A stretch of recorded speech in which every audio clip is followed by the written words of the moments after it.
The sun dipped low over the skyline of Detroit, casting long shadows over the quiet home Michael and Teresa shared in the suburbs, a world away from the streets where they were raised. For 5 years, they had been living what could only be described as a dream.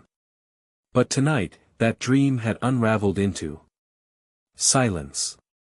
Michael sat alone at the edge of their neatly made bed, her scent still lingering in the air, the lavender lotion she loved folded into the sheets. He clutched a photograph of the two of them from their wedding day, his arm around her waist, her smile as bright as ever. "Have you seen her?" he whispered, the words catching in his throat like a prayer he'd been repeating since Friday night. They met at Michigan State University, two kids with haunted pasts and hopeful eyes.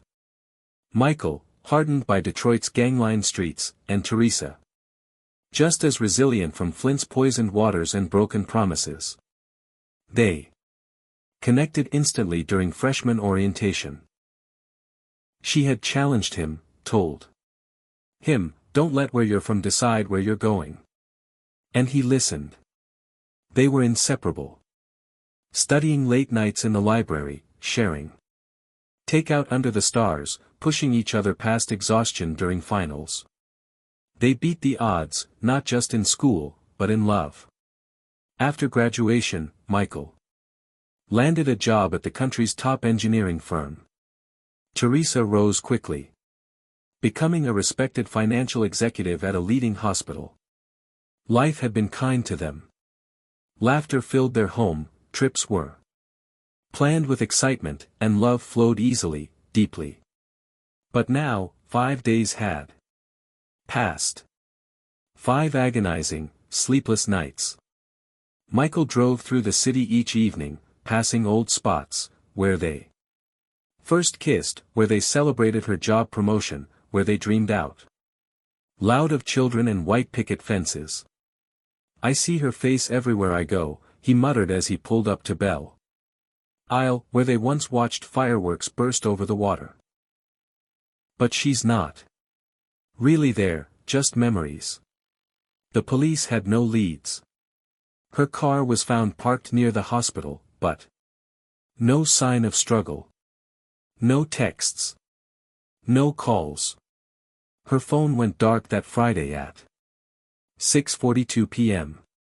Michael stepped out of the car, the late summer breeze brushing his skin. He played their song, "Have You Seen Her?" over and over like it could summon her back. Every lyric felt like a piece of his soul laid bare. Why, oh why did she have to leave and go away? He never believed in fairy tales until Teresa. Now, he was living the part no one talks about, the chapter after the happily ever after. Friends tried to comfort him, but how do you fill a hole shaped like the person who saw the real you? He returned home, his eyes raw, voice hoarse.